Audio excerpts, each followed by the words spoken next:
पिछले भाग में आपने देखा कालिंदी ने अन्याय के कारण आत्महत्या की और गांव को श्राप दिया।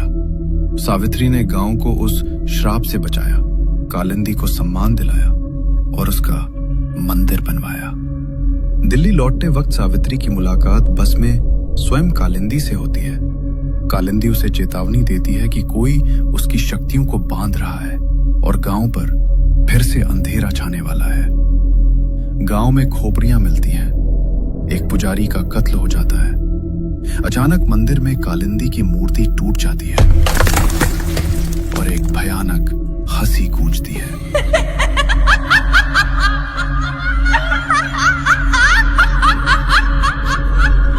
सब डर जाते हैं कि क्या ये सच में कालिंदी है या कोई और।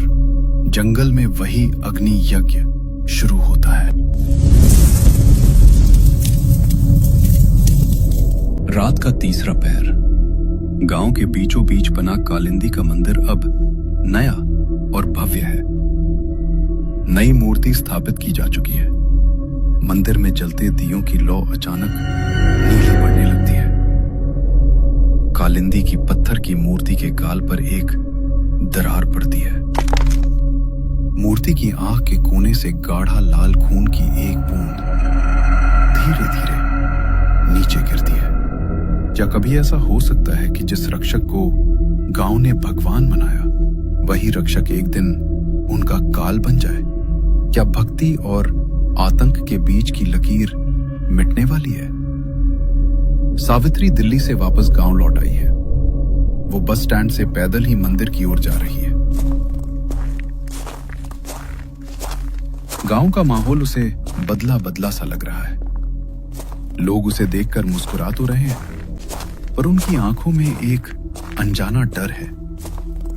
सावित्री मंदिर के पास पहुंचती है।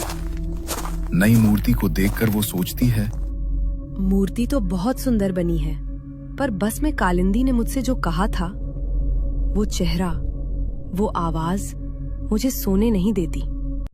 वो आएगा और सब तबाह कर देगा। आखिर कौन आने वाला है? सूरज की पहली किरण के साथ गांव वाले मंदिर में जमा है। मंदिर में आरती की तैयारी हो रही है। सावित्री गांव वालों से बातें कर रही है।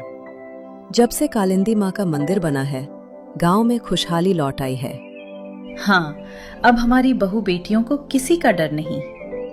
सावित्री मुस्कुरा रही है। उसे लगता है कि उसकी मेहनत रंग लाई, लेकिन तभी बाहर से चीखने चिल्लाने की आवाजें आती हैं। पूरा गांव रघु के घर की ओर दौड़ता है। कमरे के भीतर का मंजर खौफनाक है। रघु की पत्नी जमीन पर बैठी छाती पीट कर रो रही है। उसकी गोद में उसका 3 महीने का बच्चा है, बिल्कुल सफेद पड़ा हुआ, बेजान।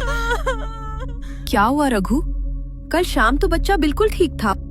पता नहीं सावित्री जी, रात को दूध पीकर सोया था, पर सुबह उठा ही नहीं।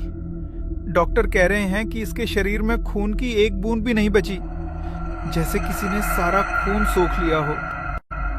सावित्री बच्चे के पास झुकती है। उसकी गर्दन पर देखती है। वहां 2 छोटे नीले निशान हैं। सावित्री की नजर फर्श पर पड़ती है। खिड़की से लेकर पाले तक गीली मिट्टी के नन्हे और सुर्ख लाल पैरों के निशान बने हैं। ये वही निशान है, वही खौफ। कालिंदी माँ नाराज हो गई है। हमने उनका मंदिर बनाया, उनकी पूजा की, फिर भी वो हमारे बच्चों को मार रही हैं। गांव में अफरा तफरी मच जाती है। लोग कालिंदी के मंदिर की तरफ नफरत और डर भरी नजरों से देखने लगते हैं। नहीं, कालिंदी ऐसा नहीं कर सकती। उसने कसम खाई थी कि वो रक्षक बनेगी। लेकिन गांव वाले अब सुनने को तैयार नहीं थे। उसी वक्त सावित्री मंदिर के पुराने पुजारी को ढूंढने निकलती है, जो मंदिर की मूर्ति टूटने के बाद से गायब है। वो गांव के बाहर पुराने खंडहरों और शमशान की ओर जाती है। उसे वहां कोई नहीं मिलता, पर जमीन पर उसे वही खोपड़ियां मिलती हैं जिनका जिक्र गांव वालों ने किया था। सावित्री को महसूस होता है कि कोई उसका पीछा कर रहा है। वो पीछे मुड़ती है, पर वहां कोई नहीं होता। बस एक डरावनी सरसराहट सुनाई देती है। उसे एहसास होता है कि गांव में पुजारी का गायब होना कोई इत्तेफाक नहीं है। कोई उसे सच्चाई बताने से रोक रहा है। दूसरी ओर ठाकुर धर्मवीर अपनी हवेली की बालकनी में खड़ा होकर गांव का मंजर देख रहा है। उसके चेहरे पर एक कुटिल मुस्कान है।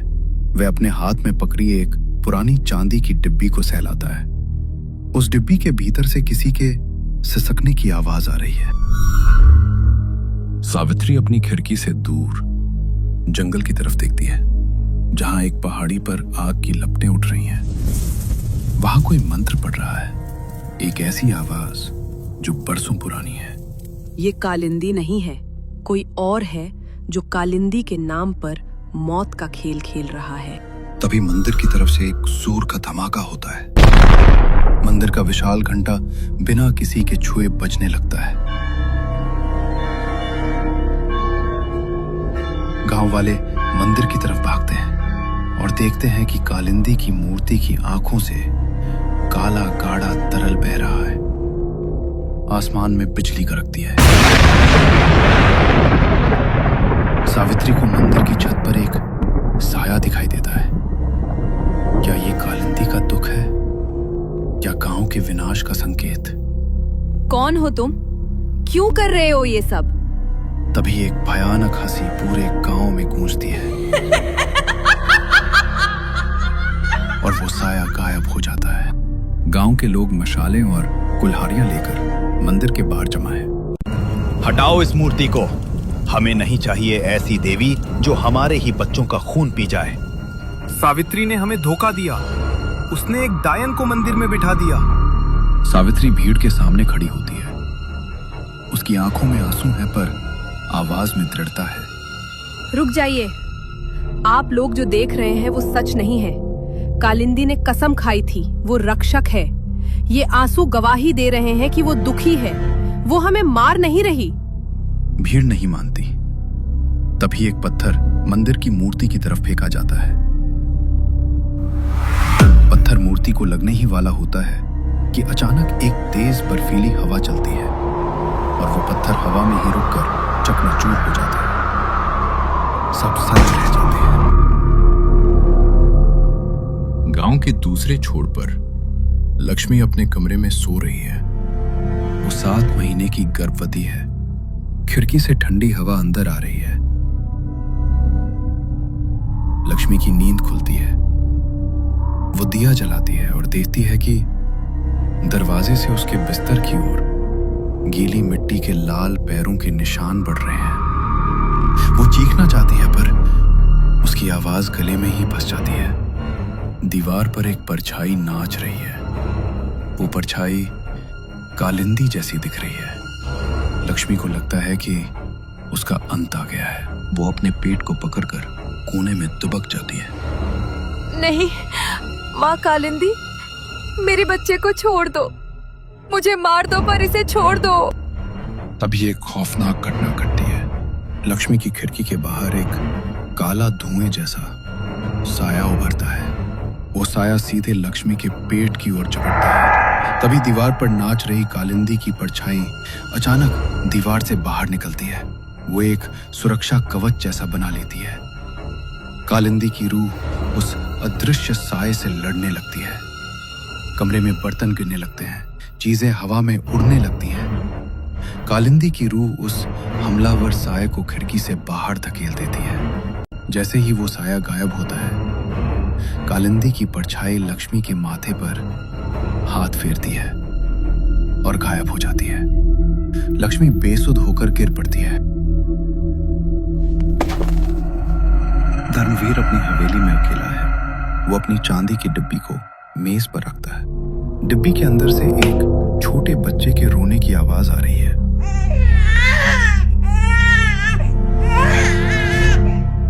रो मत कालिंदी के बच्चे, अभी तो तुझे और भी बच्चों का खेल खत्म करना है। जितना तू गांव में तबाही मचाएगा, उतनी कालिंदी बदनाम होगी। गांव वाले उसी को राक्षस समझेंगे और मेरा पाप हमेशा के लिए मिट्टी में दब जाएगा। सुबह सावित्री लक्ष्मी के घर पहुंचती है। लक्ष्मी होश में है पर बहुत डरी हुई है। सावित्री जी, कालिंदी आई थी। उसके पैरों के निशान यहाँ थे। उसने मुझे डराया। देखा, अब लक्ष्मी के बच्चे की बारी है। सावित्री, अब भी तुम उसे रक्षक कहोगी? सावित्री कमरे का मुआयना करती है।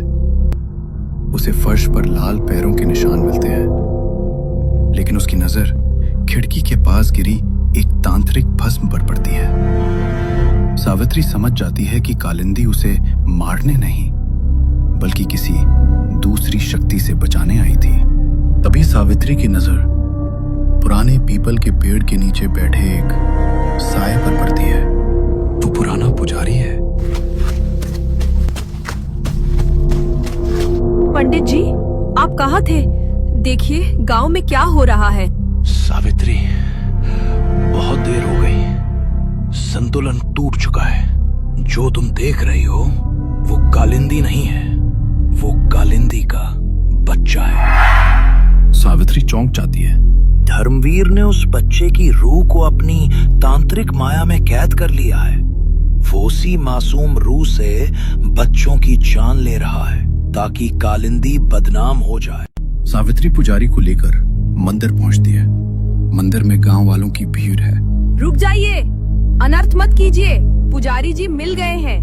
कालिंदी हमें मार नहीं रही। बहुत हुआ सावित्री, आज ये मंदिर नहीं बचेगा। जैसे ही एक ग्रामीण अपनी जलती हुई मशाल मंदिर की ओर फेंकता है, पूरा वातावरण अचानक बदल जाता है। मशाल हवा में ही रुक जाती है। अगले ही पल उसकी आग का रंग गहरा नीला हो जाता है। तेज बवंडर उठता है। तभी मंदिर के भीतर से एक चीख गूंजती है। देखो, वो जाग रही है। ये उसकी ममता का रौद्र रूप है। मंदिर के शिखर पर सफेद धुएं के बीच कालिंदी की रूह प्रकट होती है। उसकी आंखें अंगारे की तरह लाल हैं। उसके पास एक छोटा धुंधला साया खड़ा है, उसका बच्चा। वो जंजीर, पुजारी जी, वो बच्चा जंजीर से बंधा है। कालिंदी अपने बच्चे को छूने की कोशिश करती है, लेकिन बच्चे की रूह चीख पड़ती है और कालिंदी को बिजली का झटका लगता है। ये देखकर कालिंदी का दुख प्रलयकारी क्रोध में बदल जाता है। मंदिर की जमीन से लाल पानी उबलकर बाहर आने लगता है। गांव वाले डरकर पीछे भागने लगते हैं। यही तो मैं चाहता था। अब कालिंदी और गांव वालों के बीच सिर्फ मौत का रिश्ता बचेगा। कालिंदी हाथ हवा में लहराती है। गांव वालों की मशालें उनके घरों की ओर उड़ने लगती हैं। नहीं, कालिंदी रुको। कालिंदी सावित्री की ओर देखती है। उसकी आंखों में एक पल के लिए दर्द झलकता है, जैसे वो कहना चाह रही हो, मेरे बच्चे को बचाओ। लेकिन काली जंजीर बच्चे को खींच लेती है। दोनों हवा में विलीन हो जाते हैं। न्याय नहीं तो शांति नहीं। आसमान से खून जैसी बारिश होने लगती है। प्रतिशोध की चिंगारी अब ज्वाला बन चुकी है। धर्मवीर की जंजीरों में फंसी है कालिंदी की ममता। क्या सावित्री उस जंजीर के दूसरे सिरे तक पहुंच पाएगी, या पूरा गांव कालिंदी के इस तांडव में भस्म हो जाएगा?